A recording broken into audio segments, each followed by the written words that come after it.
स्वागत है आप सभी का हमारे इस प्लेटफॉर्म पे। हिस्ट्री सीरीज़ में आज जो हम क्लास कवर करने वाले हैं वो होगा तुगलक वंश यानी कि तुगलक डायनेस्टी के बारे में। पिछली दो क्लास में हमने दिल्ली सल्तनत की शुरुआत कैसे हुई थी, सबसे पहला वंश जो आया था वो था गुलाम वंश यानी कि स्लेव डायनेस्टी, ये हमने देख लिया है। उसमें जितने इंपॉर्टेंट रूलर्स थे वो हमने देखा। उसके बाद हम लास्ट क्लास में कवर हम कर चुके हैं खिलजी डायनेस्टी, ठीक, यानी कि खिलजी वंश के जितने इंपॉर्टेंट रूलर्स थे वो भी हमने देख लिया। खिलजी वंश जब खत्म होता है तब गद्दी पर कौन बैठता है, कौन सा नया वंश आता है, तुगलक वंश आता है, ठीक है। तुगलक डायनेस्टी की शुरुआत होती है। इसमें जो इंपॉर्टेंट रूलर्स हैं ये भी तीन है, जैसा कि हमने लास्ट क्लास में पढ़ा था। खिलजी डायनेस्टी में जलालुद्दीन खिलजी पढ़ा था, अलाउद्दीन खिलजी पढ़ा था और उसका बेटा आता है मुबारक शाह, वो पढ़ा था जो इम्पॉर्टेंट थे। बट लास्ट रूलर कहलाएगा वो था नसरुद्दीन खुसरो शाह, ठीक है, वो खिलजी डायनेस्टी का था। उसे मारकर गद्दी पर कौन बैठता है, गयासुद्दीन तुगलक बैठता है और एक नए वंश की शुरुआत करता है जिसे हम कहते हैं तुगलक वंश, ठीक। इसमें हमें क्या क्या पढ़ना है, गयासुद्दीन तुगलक के बारे में, फिर मोहम्मद बिन तुगलक के बारे में, उसके बाद फिरोज शाह तुगलक के बारे में। इसमें भी तीन इंपॉर्टेंट रूलर्स जो हैं, शासक जो उस टाइम के थे वो ये तीन हैं। उसके बाद दो जो रूलर्स हैं, ठीक है, वो लास्ट के जो इनकैपेबल रूलर्स होते हैं, अयोग्य शासक थे, वो हैं, ठीक है। तो इनके बारे में ज़्यादा डीप में नहीं पढ़ना है, एग्जाम में इसमें नहीं पूछता है। मेन है आपका गयासुद्दीन तुगलक, मोहम्मद बिन तुगलक से बहुत क्वेश्चंस आते हैं, फिरोज शाह तुगलक। तो चलिए हम अपने टॉपिक की शुरुआत करते हैं, सेशन की शुरुआत करते हैं। अगर आपको वीडियो, कई लोग, कुछ लोग कहते हैं कि वीडियो क्लियर नहीं दिखता है, आप वीडियो को मैक्सिमाइज़ करिए, ठीक है। छोटे वीडियो में मत देखिए, वाइट बोर्ड है तो मुझे एक साथ पूरा लिखना रहता है, आप वीडियो को मैक्सिमाइज़ करके फुल स्क्रीन पे देखिए, ठीक है। चलिए, बाकी तो जो मैं बोलती हूँ, जो लिखा है वो मैं बोलती हूँ, उसके अलावा और भी जो कॉम्पिटिटिव एग्जाम के पर्पस से इंपॉर्टेंट है वो भी मैं आपको बताती हूँ, ठीक है। तो चलिए, सबसे पहला हमारा जो टॉपिक है, जो पहला शासक आया था तुगलक डायनेस्टी का, वो देखते हैं। शुरुआत कब से हुई है इसकी, शुरुआत हुई है 1320 से 1414। मैंने आपको बताया था जब पहली क्लास हमारी चल रही थी कि किस तरह दिल्ली सल्तनत की शुरुआत होती है, तभी मैंने बताया था कि शॉर्टेस्ट टेन्योर किसका था, खिलजी डायनेस्टी का, और जो लॉन्गेस्ट टेन्योर था, सबसे बड़ा जो टाइम पीरियड था वो किसका रहेगा, तुगलक डायनेस्टी का, ठीक है। करीब करीब 94 ईयर्स तक इन्होंने रूल किया था इंडिया पे, ठीक है। तो टाइम पीरियड याद कर लीजिए, यहाँ पे अगर शाइन हो रहा हो तो मैं आपको बता रही हूँ, रिपीट कर रही हूँ, 1320 से लेके 1414 तक, 1320 से 1414 तक, ठीक है। चलिए शुरुआत करते हैं हमारे पहले टॉपिक की। गयासुद्दीन तुगलक गद्दी पर बैठता है तो इसका शासनकाल क्या हो जाएगा, 1320 से स्टार्ट होगा क्योंकि इसी ने स्थापना की थी तुगलक वंश की। तो फाउंडर ऑफ तुगलक डायनेस्टी कौन होगा, गयासुद्दीन तुगलक होगा। इसका असली नाम क्या रहता है, इसका असली नाम अभी हम देखेंगे कि ये किसकी उपाधि धारण करके बैठता है। तो गाजी की उपाधि धारण करके बैठता है गयासुद्दीन तुगलक, ठीक है। और 1320 से 25 तक यानी कि 5 साल तक ही इसका शासनकाल रहता है। चलिए, संस्थापक है ये हमने देख लिया, फाउंडर है, गाजी की उपाधि धारण करने वाला पहला सुल्तान। तो ऐसा सुल्तान था दिल्ली सल्तनत का, ये पहला सुल्तान था जिसने गाजी की उपाधि धारण की थी, ठीक है। ग से गयासुद्दीन, ग से गाजी, तो याद रहेगा आपको, गाजी की उपाधि धारण करने वाला सुल्तान कौन था, गयासुद्दीन तुगलक था। पहला सुल्तान जिसने नहर का निर्माण कराया, first Sultan to construct canals for irrigation, ठीक है, सिंचाई के लिए पहला जो शासक था जो सिंचाई के लिए कैनल्स का निर्माण यानी नहरों का निर्माण कराने वाला शासक कौन था, गयासुद्दीन तुगलक। बहुत ही विद्वान शासक था, ठीक है, बहुत ही विद्वान और एक मॉडरेट नेचर का था। कट्टर भी किसी किसी सेंस में था, किसी सेंस में बहुत ही मॉडरेट, उदार भावना में, लेकिन कहा जाता है कि मुस्लिमों के प्रति इसका जो नेचर था वो उदार पूर्वक वाला था और हिंदुओं के प्रति थोड़ा ये कट्टर था, ठीक है। तो इसे मॉडरेट शासक कहा जाता है। संस्थापक था, गाजी की उपाधि। पहला सुल्तान, ये क्वेश्चन बहुत इंपॉर्टेंट है कि पहला सुल्तान कौन था जिसने नहरों का निर्माण कराया था सिंचाई के लिए, तो वो हो जाएगा गयासुद्दीन तुगलक। और आप इस चीज़ में कन्फ्यूज़ मत होइएगा, अगर बहुत ज़्यादा मतलब बड़ी मात्रा में अगर बोला जाए कि किसने नहरों का निर्माण कराया, कुएं तालाब, तो ये हो जाएगा फिरोज शाह तुगलक, ठीक है। लेकिन जो पहला शासक था जिसने शुरुआत की थी, जिसने कंस्ट्रक्ट किया था, बनाया था, वो कौन हो जाएगा, गयासुद्दीन तुगलक, ठीक है। तो first Sultan to construct canals for irrigation, सिंचाई के लिए। डाक व्यवस्था में सुधार किया इसने, ठीक है, जो पोस्टल पर्पस के लिए, ठीक है, जो पोस्टल सिस्टम था उसमें पोस्टल डाक व्यवस्था में न्यायिक, सिंचाई, कृषि को महत्व, तो ये अपने शासनकाल में कृषि को महत्व देता था। इसी कारण इसने क्या किया, सिंचाई के लिए कैनल का निर्माण कराया, ठीक है, नहरों का निर्माण कराया। उसके अलावा डाक व्यवस्था में बहुत सुधार लाया था इसने, ठीक, न्यायिक और सिंचाई कृषि को महत्व दिया था इसने, ठीक है। चलिए, उसके बाद इसने किस शहर की स्थापना की? तुगलकाबाद शहर की स्थापना की, ठीक है। किसने? गयासुद्दीन तुगलक ने तुगलकाबाद शहर की स्थापना की। इंपॉर्टेंट पॉइंट है, एग्जाम में पूछ चुका है, तुगलकाबाद शहर का निर्माण किसने कराया था? तो तुगलकाबाद शहर का निर्माण जो फाउंडर ऑफ तुगलक डायनेस्टी है गयासुद्दीन तुगलक, ठीक, उसने कराया था। उसके अलावा वहीं पे तुगलकाबाद किला, तुगलकाबाद फोर्ट उसने कंस्ट्रक्ट किया, ठीक है। मतलब जो उसका एरिया था, जो उसका तुगलकाबाद शहर जो था, वहीं पे उसने किले का निर्माण कराया, ठीक है। कौन सा किला हो जाएगा? तुगलकाबाद किला या तुगलकाबाद फोर्ट का निर्माण कराया था, याद रहेगा। चलिए, एडॉप्टेड मॉडरेट पॉलिसी, जैसा मैंने आपको बताया था कि मॉडरेट पॉलिसी अपनाता था, बहुत ज़्यादा हार्श नहीं था, मध्यम पंथी नीति बर्नी ने कहा था, ठीक है। बर्नी ने बताया था, इसका जिक्र किसने किया था? बर्नी ने किया था, ठीक है। गयासुद्दीन तुगलक की मौत के पीछे कुछ इतिहासकारों का मानना है कि उसका खुद का पुत्र जूना खान, ठीक है, उसका खुद का पुत्र जूना खां या जौना खां, कई जगह आप जौना भी पढ़ेंगे, कई जगह जूना खां पढ़ेंगे, तो उसका जो पुत्र था जूना खां, वो जिम्मेदार है, वही अपने पिता की हत्या कराता है। ये कुछ इतिहासकारों का मानना है, और कुछ बुक्स में ऐसा लिखा रहता है कि ये उसके बेटे का नहीं है। ये जब वो बंगाल के लिए अटैच करने जा रहा था, ठीक है, तो वापसी में लकड़ी का महल था, ठीक है, वो उसके ऊपर गिरा और उससे उसकी मृत्यु हो गई। तो कुछ इतिहासकारों का मानना है कि या तो इसके पुत्र ने ही करवाया था, क्योंकि उसका निर्माण उसके पुत्र ने ही कराया था, ठीक है। तो बंगाल अभियान से वापस आते टाइम इसकी मृत्यु हो जाती है 1325 में। तब 1325 से गद्दी पर कौन बैठेगा? उसका ही पुत्र जूना खान। लेकिन यहाँ क्या लिखा है? मोहम्मद बिन तुगलक, यानी कि जूना खान का नाम क्या पड़ता है? मोहम्मद बिन तुगलक पड़ता है। तो अगर इसका असली नाम के बारे में पूछा जाए कि मोहम्मद बिन तुगलक का असली नाम क्या था, तो जूना खां, ठीक, जूना खां या जौना खां किसका नाम था? गयासुद्दीन तुगलक के ही पुत्र जो थे उसका नाम था। और जब वो गद्दी पर बैठता है तो वो अपना नाम क्या रखता है? मोहम्मद बिन तुगलक, ठीक है। चलिए, इसे पागल शासक कहा जाता है। उसके अलावा कई सारे इसे नाम दिए जाते हैं, क्यों, हम आगे पढ़ेंगे। तो अभी के लिए आप गयासुद्दीन तुगलक कंप्लीट हो गया, एक बार आप इस पर नज़र मार लीजिए। चलिए, ठीक है, देखिए, मोहम्मद बिन तुगलक गद्दी पर बैठता है 1325 से 51 तक, 1325 से 51 तक, ठीक। Most educated sultan but ill fated idealist, क्या मतलब है इसका? सबसे ज़्यादा विद्वान शासक अपने टाइम का, यानी कि जो हम दिल्ली सल्तनत पढ़ रहे हैं उसमें अगर सबसे एजुकेटेड, पढ़े लिखे और सबसे विद्वान वो भी था, गयासुद्दीन तुगलक भी था, लेकिन अगर सबसे ज़्यादा पढ़े लिखे और विद्वानों की बात की जाए तो कौन हो जाएगा? मोहम्मद बिन तुगलक था। तो एक तरीके से तो वो बहुत टाइम से बहुत आगे चलने वाला व्यक्ति था, मतलब उसके जो डिसीजंस होते थे वो टाइम से आगे चलते थे। तो होता है ना कई बार, जैसे कि कोई मूवी होती है या कोई भी हमारा डिसीजन होता है, वो सही होता है बट वो उस टाइम के हिसाब से सही नहीं होता, टाइम के हिसाब से बहुत आगे हो जाता है, तो वो गलत उसका परिणाम निकलता है। इसके साथ वही होता था, ठीक। यानी कि ये मतलब उदार भावना का भी था, ठीक है। इसके जो डिसीजन थे वो इसलिए बस नहीं होते थे कि लोगों को मैं परेशान करूं, उसके लिए बस नहीं होते थे। इसका सोचना कुछ और था, लेकिन वो उल्टा पड़ जाता था, ठीक है। इसीलिए सब इससे नफरत ही करते थे। मतलब जब इसकी मृत्यु हुई तब वहाँ के लोगों को इससे राहत मिली, ऐसा किसका कहना है? बदायूं लिखते हैं, ठीक है, बदायूं लिखते हैं कि बदायूं या बदायूनी लिखा रहेगा, ठीक है। वो लिखते हैं कि मोहम्मद बिन तुगलक जब ख़त्म हो जाता है, जब इसकी मृत्यु हो जाती है, तब बदायूनी कहते हैं कि अतः सुल्तान को अपनी प्रजा को अपने सुल्तान से मुक्ति मिली, ठीक। तो मोहम्मद बिन तुगलक को इसी कारण क्या कहा जाता है? इल फेटेड आइडियलिस्ट मतलब जो बदकिस्मत, इल फेटेड मतलब जिसकी किस्मत अच्छी ना हो, ठीक। आदर्शवादी मतलब है तो आदर्शवादी बट वो बदकिस्मत है, ठीक है। मतलब उसकी किस्मत अच्छी नहीं रहती थी, वो कोई भी काम करना चाहता था वो उल्टा ही पड़ जाता था उस पर, ठीक है। चलिए, तो इसका रियल नेम हमने क्या देखा? रियल नेम क्या था इसका? जौना खान, ठीक, या जूना खान, ठीक। इसे किस नाम से और जाना जाता है? पागल शासक, मैड फुलिश भी कहा जाता है इसे, मैड फुलिश, ठीक है। इसका और क्या नाम मैंने बताया कि पागल शासक, उल्गू खां, ये भी इसका नाम है, ठीक है। तो उल्गू खां, और उसके अलावा देखिए फुलिश किंग, मैड किंग, ठीक है।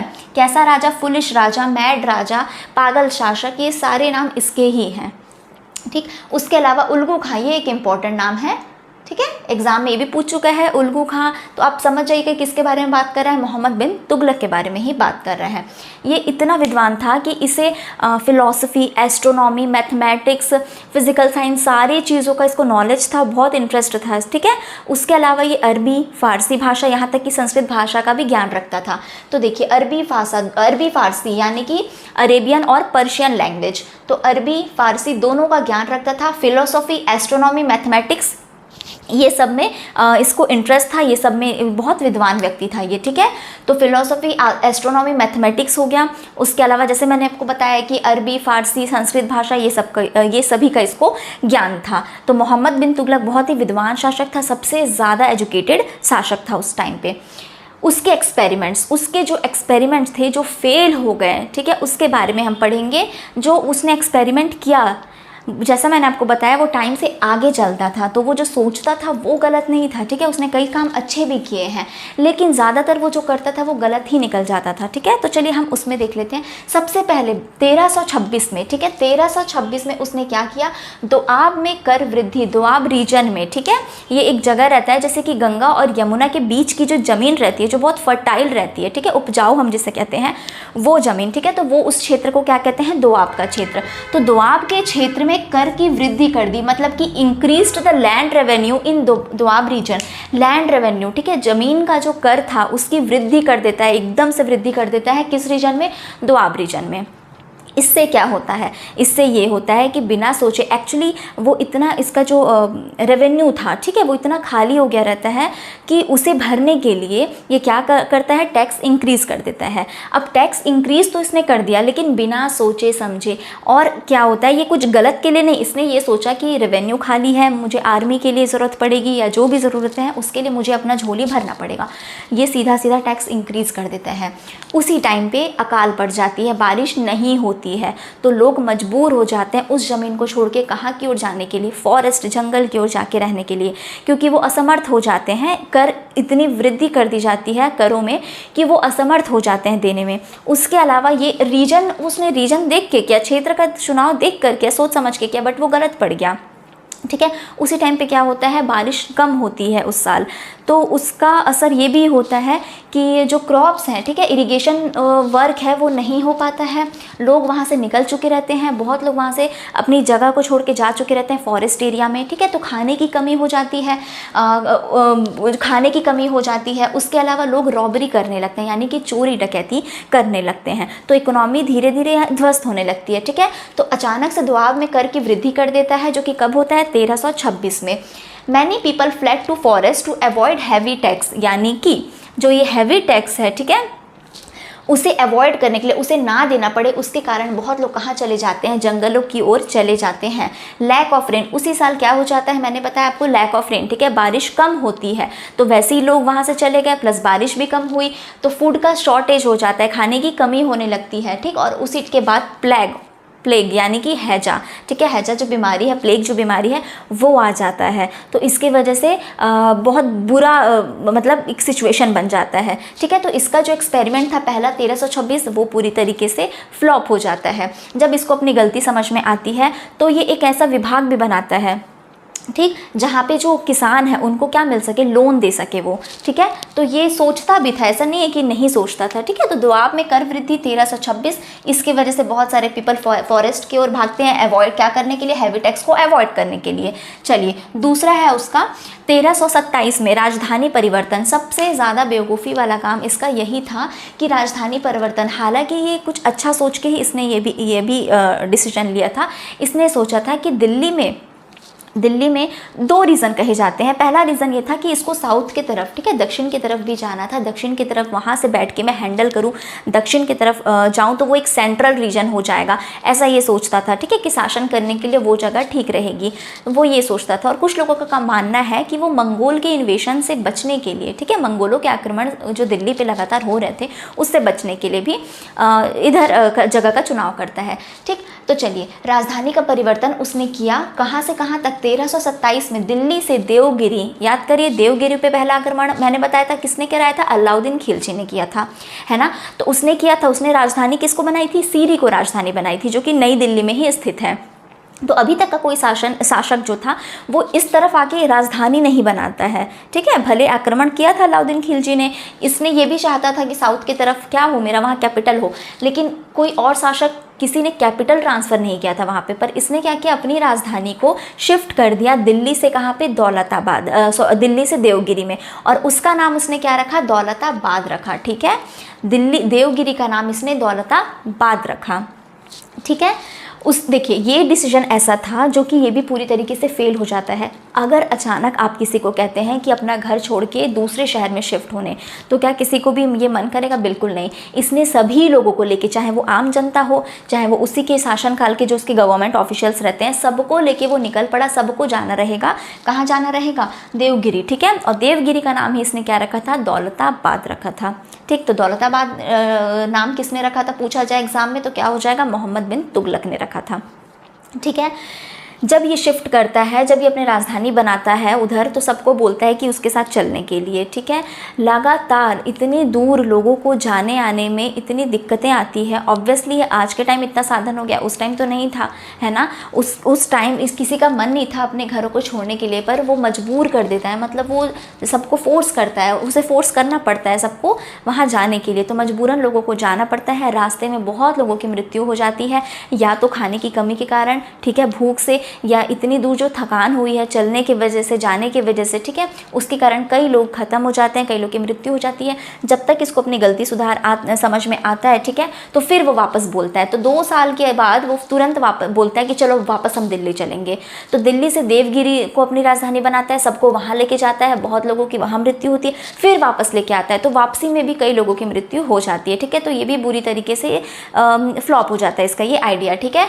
तो जब ये वापस आता है, जैसा मैंने बताया, तब भी कई लोगों की मृत्यु हो जाती है। तो 2 साल बाद इसको तुरंत अपनी गलती का समझ में आता है कि मुझसे गलती हो गई है, ठीक है। हालांकि जब ये जाता है, जब इसने फैसला किया था कि हम देवगिरी की ओर जाएंगे सब के सब, तो लोगों के लिए इसने सोच के रखा था कि कुछ दूरी पर रेस्ट हाउस बनाए जाए, जहाँ रोज रुकें और बीच बीच में उन्हें खाने का, पीने का, ठीक है, ये सब का भी इंतज़ाम इसने किया था। लेकिन एट लास्ट ये फार्मूला गलत ही निकला। तो जो दूसरा है इसका था राजधानी परिवर्तन, ये भी एक्सपेरिमेंट बुरी तरीके से फ्लॉप हो जाता है, ठीक। चलिए, थर्ड है सांकेतिक मुद्रा जारी करना, यानी कि इशूइंग टोकन करेंसी जारी करना।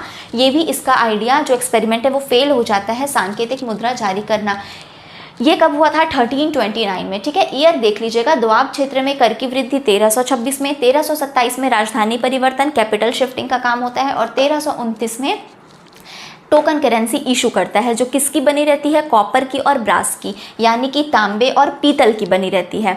उस टाइम पे पूरी दुनिया में ही, सिर्फ इंडिया नहीं, मतलब पूरी दुनिया में ही सिल्वर की कमी होने लगती है, ठीक है। सिल्वर कॉइन्स चलते हैं उस टाइम पे, तो सिल्वर की कमी होने लगती है। तो उसको देख के, ठीक है, वो चीज़ सोच के ये करता है कि सिल्वर की अब कमी है और कॉपर और तांबा बहुत कॉपर और ब्रास अच्छे मात्रा में है। तो क्या करता है? कॉपर और ब्रास के ही कॉइन्स लेके आता है, जो किसके बराबर हो जाता है? सिल्वर के बराबर। मतलब उसकी जो वैल्यू है, उसका जो मूल्य है, वो किसके बराबर कर देता है? वो सिल्वर के बराबर कर देता है, ठीक। तो इस बार भी वो कुछ अच्छा सोच के किया, लेकिन होता क्या है, इसका जो डिज़ाइन रहता है वो इतना ईजी बनाया गया रहता है कि लोग अपने घरों में इसको बनाने लग जाते हैं, ठीक है। जो कॉपर और ब्रास के जो कॉइन्स रिलीज़ करता है, ये जो टोकन करेंसी, कई लोग उसे अपने घर में ही मिंट करने लगते हैं, बनाने लगते हैं, पोस्ट करने लगते हैं, ठीक, यानी कि नकली नोट आने लगते हैं। अब इस कारण जितने व्यापारी थे, ट्रेडर्स थे, वो करेंसी लेने से मना करने लगते हैं। उस समय सिचुएशन बहुत बुरी हो जाती है, ठीक है। तो 1329 में ये क्या करता है? टोकन करेंसी इशू करता है, जो नोट करेंसी रहती है कॉपर और ब्रास की, ठीक है, तांबे और पीतल की, उसका मूल्य सोने चांदी सिक्कों के बराबर वो कर देता है,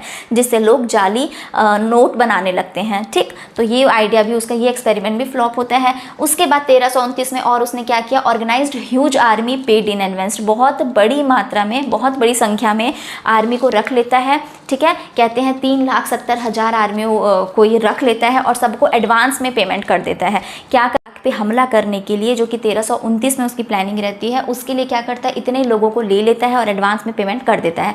बट उसे वो प्लान ड्रॉप करना पड़ता है, कई लोग बीच में ही भाग जाते हैं, छोड़ के चले जाते हैं, ठीक है।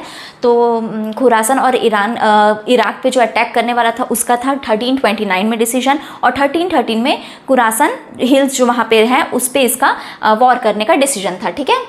चलिए, उसके बाद participated in Holi festival. Holi festival में, ठीक है, होली के त्यौहार में अगर क्वेश्चन आ चुका है एग्जाम में कि कौन सा शासक ऐसा था जो हिंदुओं के होली त्यौहार में शामिल होता था, तो मोहम्मद बिन तुगलक। ठीक। नया कृषि विभाग, इसने नया कृषि विभाग दीवान आमिर कोही, किसानों को ऋण देने का, किसानों को लोन देने का, लोन देने के लिए एक नया विभाग की स्थापना करता है ये दीवान आमिर कोही। ठीक है, इस पे जो टैक्स रहता है उसका नाम है कोही। इस पे टैक्स जो लगता है उसका नाम होता है कोही। ठीक है, कोही टैक्स। तो दीवान आमिर ये क्या है? ये एक विभाग है, कृषि विभाग है। ठीक है, क्वेश्चन पूछता है कई बार कि किस विभाग, मतलब कृषि विभाग, उसको नाम दे देगा सामने, मैच द फॉलोइंग में। ठीक है, तो जैसा मैंने बताया था किसानों को यहाँ पे क्या होता है, बहुत बुरी स्थिति का सामना करना पड़ता है जब ये अचानक से दोआब रीजन की तरफ बढ़ा देता है कर को। ठीक, तो चलिए, उस टाइम पे क्या करता है, दीवान आमिर कोही की स्थापना करता है। यह एक ऐसा डिपार्टमेंट है जहाँ पे किसानों को, फार्मर्स को लोन प्रोवाइड करता था। ठीक है, उसके बाद इसने किसका निर्माण कराया? आदिलाबाद फोर्ट का, आदिलाबाद किले का निर्माण कराया। ठीक, और सिटी ऑफ जहांपना का निर्माण कराया। ठीक, इसमें आपको देखना था कि तुगलकाबाद शहर और तुगलकाबाद किले का निर्माण कराया था।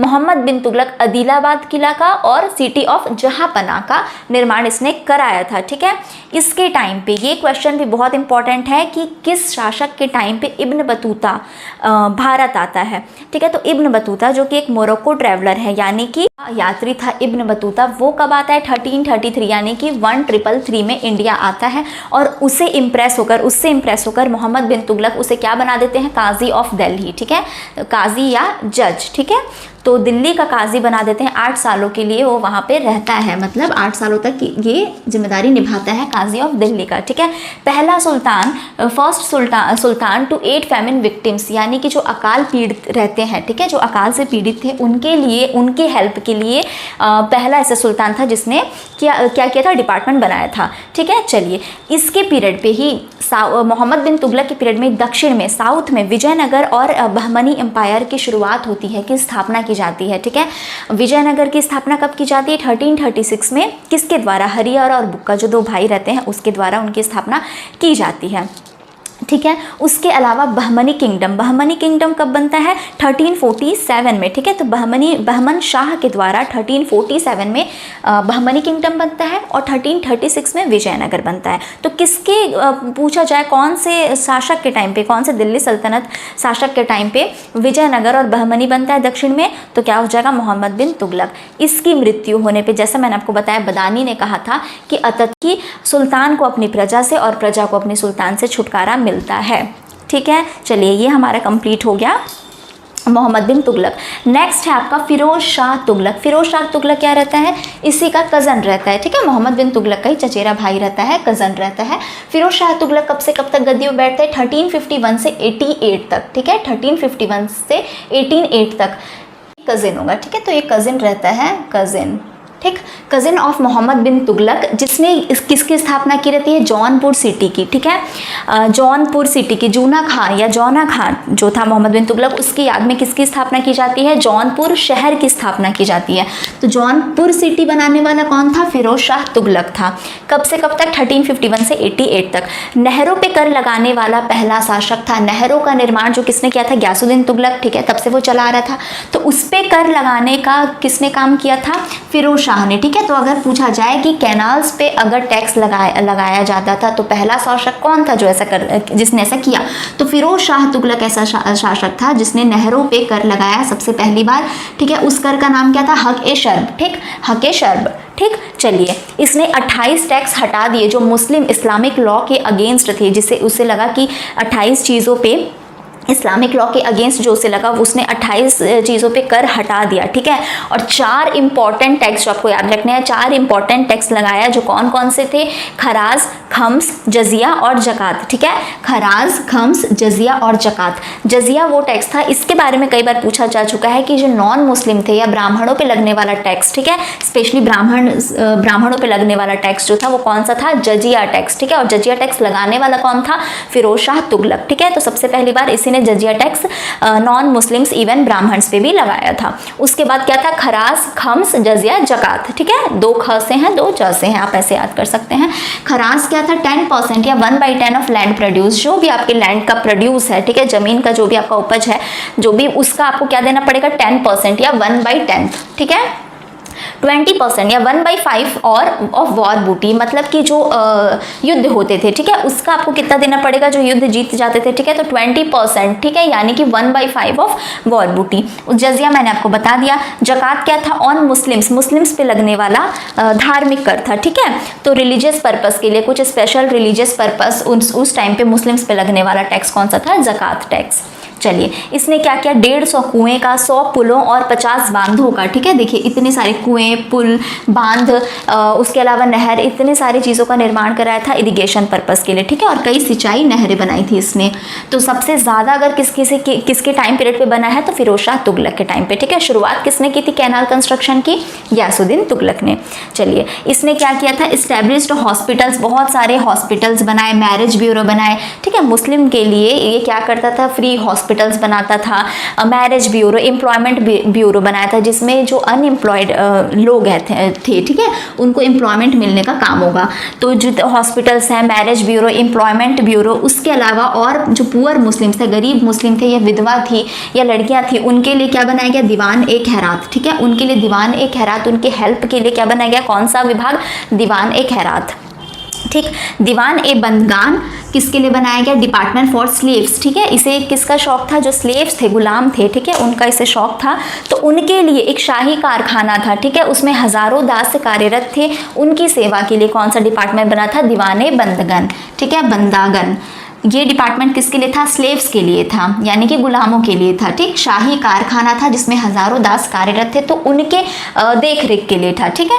उसके अलावा इसने क्या किया था, रिपेयर्ड कुतुब मीनार। याद करिए, जब मैं कुतुबुद्दीन ऐबक वाला हम क्लास पढ़ रहे थे, तो मैंने आपको बताया था कि कुतुब मीनार का निर्माण किसने कराया था, कुतुबुद्दीन ऐबक ने, लेकिन उसे 2 बार रिपेयर भी कराना पड़ा, ठीक है। अगला वाला इल्तुतमिश ने कराया था, ठीक है, उसे और फिनिश कराया था, ठीक है। शुरुआत तो की थी कुतुबुद्दीन ऐबक ने, तो इल्तुतमिश ने क्या किया था, उसे कंप्लीट कराया था। उसके बाद बिजली गिरने से, ठीक है, बिजली गिरने से क्या होता है, कुतुब मीनार थोड़ा सा खराब हो जाता है, ठीक है, तो उसका रिपेयरमेंट किसने कराया था, उसके ऊपर के जो टॉम्ब होते हैं ना, वो खराब हो गए थे, ठीक है, तो उसे किसने रिपेयर कराया था, तो कुतुब मीनार किसने कराया था, फिरोज शाह तुगलक ने। तो कुतुब मीनार का रिपेयरमेंट, जामा मस्जिद का, ठीक है, दोनों का किसने कराया था, फिरोज शाह तुगलक ने। उसके अलावा फिरोजाबाद, देखिए फिरोज नाम है ना, तो अपने नाम के ऊपर ही फिरोजाबाद टाउन, ठीक है, उसका निर्माण कराया था, जो अब फिरोज शाह कोटला के नाम से जाना जाता है, आप सभी ने सुना होगा। तो फिरोजाबाद यानी किसके नाम के ऊपर पड़ गया, फिरोज शाह तुगलक। हिसार और जौनपुर, ठीक, कैसे याद रखेंगे, देखिए कुतुब मीनार, जामा मस्जिद, ये हो गया फिरोजाबाद टाउन जो कि इसके नाम के ऊपर है, हिसार और जौनपुर, ठीक है, ये इन सभी चीज़ों का निर्माण किसने कराया था, फिरोज शाह तुगलक ने कराया था। उसके अलावा डिपार्टमेंट देख लीजिए कौन कौन सा डिपार्टमेंट है। अशोक अभिलेखों को नेपाल से भारत लाया, अशोक के जो कई अभिलेख थे उसको कहाँ से, नेपाल से भारत लेकर आया था, ज्वालामुखी मंदिर से, ठीक है, ज्वालामुखी मंदिर जो थी उसका जो पुस्तकालय था, ठीक है, उसका जो लाइब्रेरी था, वहाँ से 1300 संस्कृत ग्रंथों को इकट्ठा कर फारसी में अनुवाद कराया था। किसने कराया था, फिरोज शाह तुगलक ने। क्या किया था, ज्वालामुखी मंदिर, वहाँ से 1300 संस्कृत ग्रंथों को उठाकर, ठीक है, लेकर क्या किया था, किसमें, फारसी में, ठीक है, यानी पर्शियन लैंग्वेज में क्या किया था, उसका अनुवाद कराया था, ठीक है।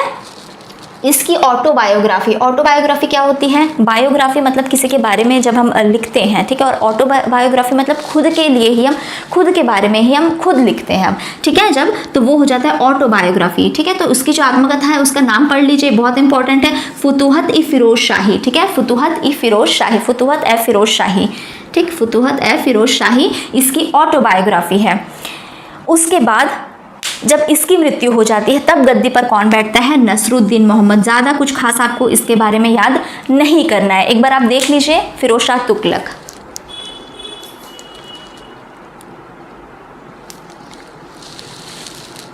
ठीक है, चलिए, अब जो इतने सारे चीज़ों का ये निर्माण कराया था, इसलिए इसे क्या कहा जाता है, सल्तनत पीरियड का अकबर कहा जाता है, ठीक है। अकबर अभी तो मतलब सल्तनत पीरियड जो थे, ठीक है, उसका अकबर अगर किसे कहा जाता है तो फिरोज शाह तुगलक को कहा जाता है, ठीक है। किसके द्वारा कहा जाता है, एल्फिंस्टन, ठीक है, किसके द्वारा कहा जाता है, एल्फिंस्टन ने कहा था कि सुल्तान के पीरियड, ठीक है, सल्तनत पीरियड का अकबर कौन है, फिरोज शाह तुगलक थे, ठीक है। चलिए, नसरुद्दीन मोहम्मद के बारे में हम पढ़ते हैं।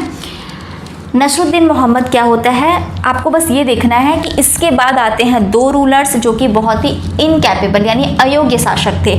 तो अगर पूछा जाए कि किसके शासनकाल में तैमूरलंग भारत पे आक्रमण करता है, नसरुद्दीन मोहम्मद तुगलक के टाइम पे, ठीक है। तुगलक डायनेस्टी का जो शासक है नसरुद्दीन मोहम्मद, उसके टाइम पे मंगोल के जो लीडर थे, ठीक है, सेंट्रल एशिया में जो मंगोलों के लीडर थे, मंगोलों का आक्रमण तो चलता था बट मंगोल के जो लीडर है वो तैमूरलंग, ठीक है, वो दिल्ली पे कब आया, कब आक्रमण किया और किसके टाइम पीरियड पे।